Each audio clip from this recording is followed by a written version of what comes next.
if I bleed tonight, if I am sad tonight, I don't have a job to find. And if I work tonight, if I'm so tired tonight, I'll fall asleep when I'm home.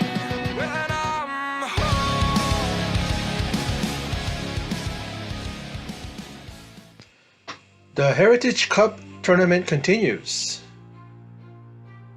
And NXT UK opens with tag team action with Saya Brookside and Danny Luna versus Amel and Nina Samuels. Now, fun fact, Nina Samuels had the first match on NXT UK when it debuted, and I remember that match. Now, Nina Samuels, in the end, a little bit of a tension there, a little miscommunication between the two.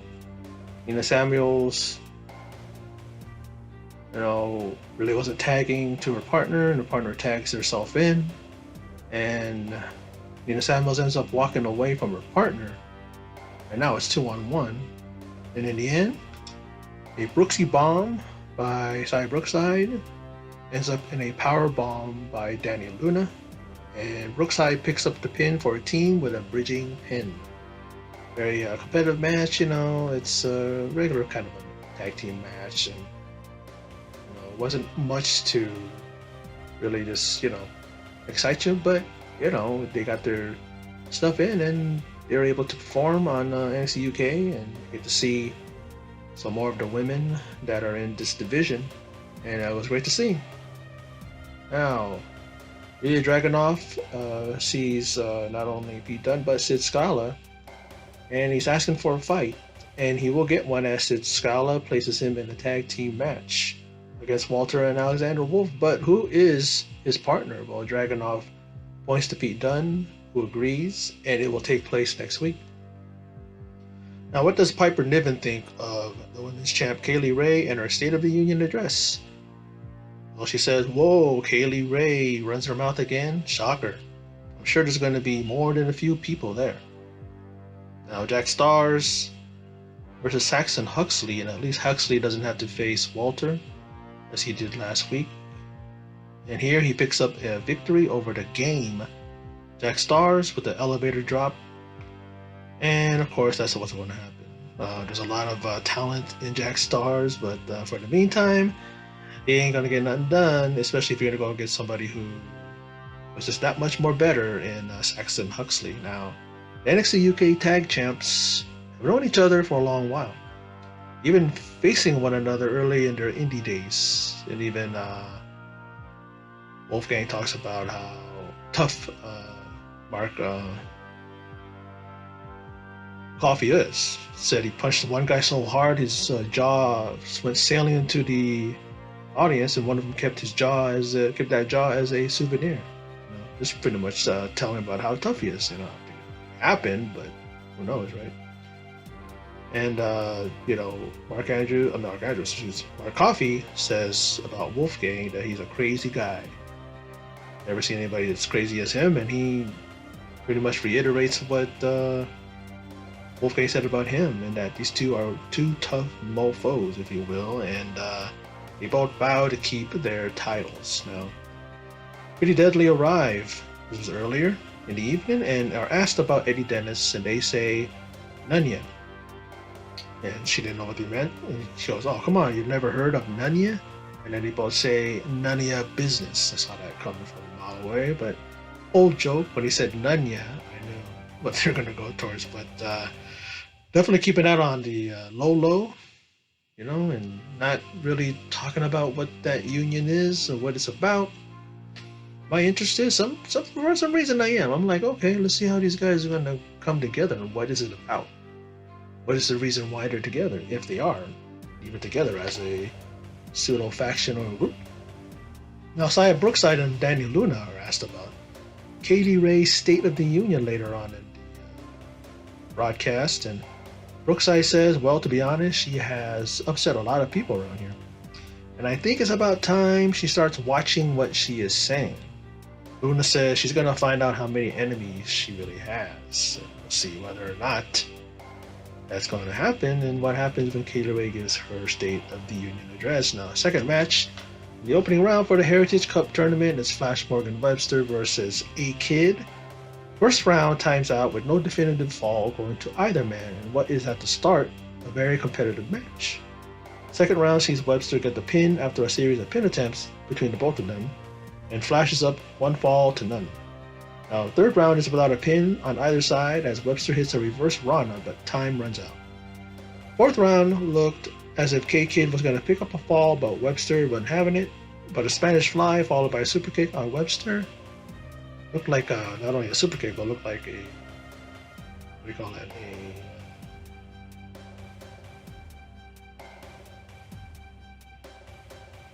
What's that move? Name of that move? Oh, Shining Wizard. But it was effective. And he picked up a much needed fall to even things up at a fall apiece. Now, fifth round opens with both men even Steven, and the physicality is picked up here. We almost see Webster go up one fall with the Falcon Arrow, but A-Kid powers out. Webster goes for a senton off the top turnbuckle, but A-Kid turns it into an armbar and transitions to another submission, almost like a crossface that went into an armbar or Fujiwara armbar, and he taps out Webster to go up 2-1.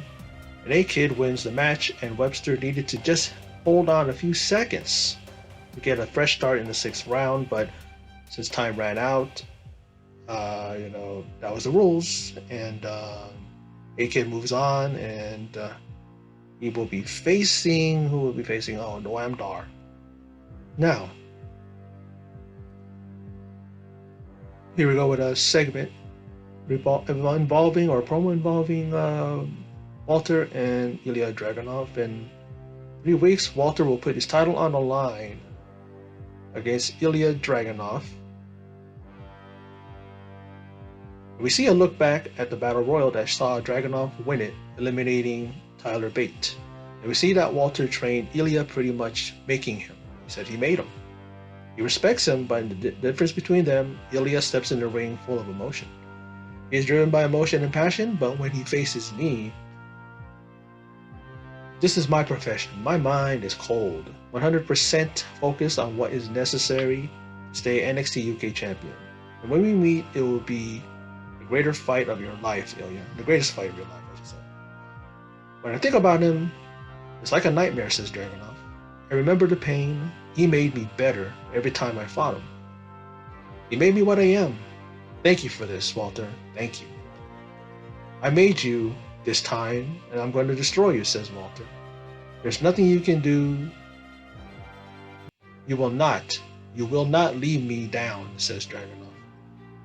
And he says, finishing off the segment, this match will redefine violence. And I've seen both men individually take on people and what they take to their opponents and what they do.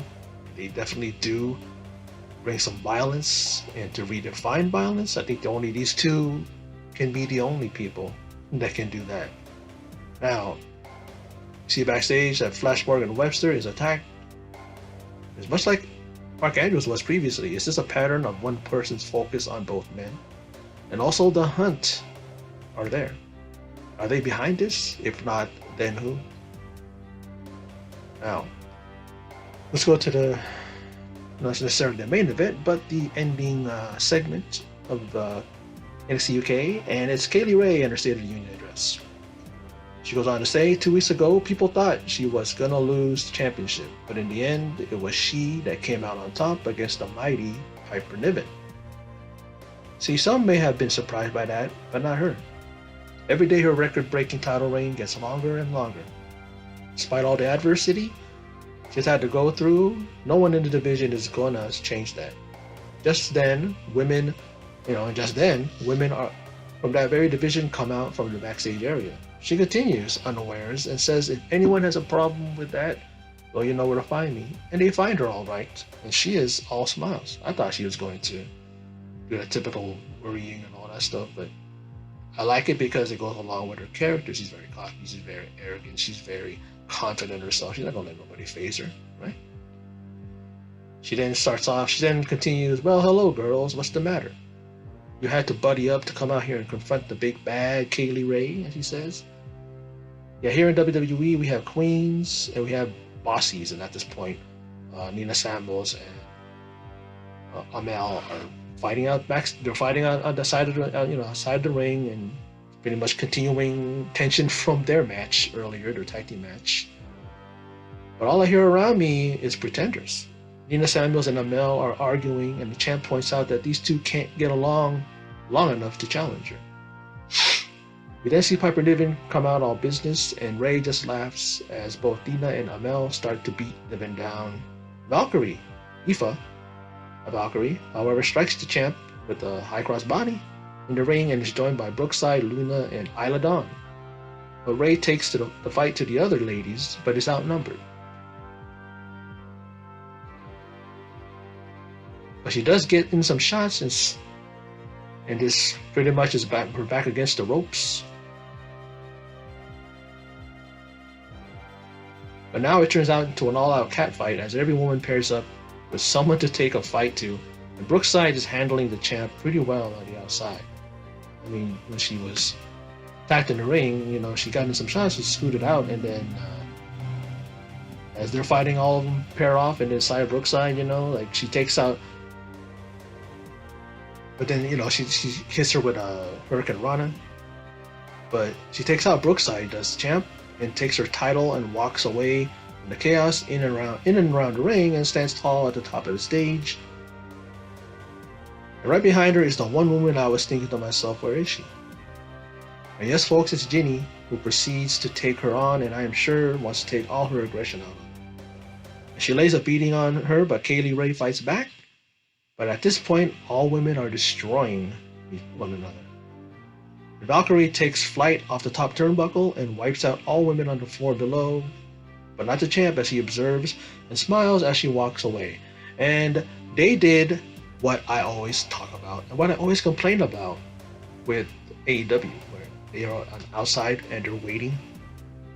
They're waiting for the person to come down, seems like 10, 15 seconds. But when you see what these are women doing, as they look up, down comes Valkyrie. Timed it very well to make it look believable.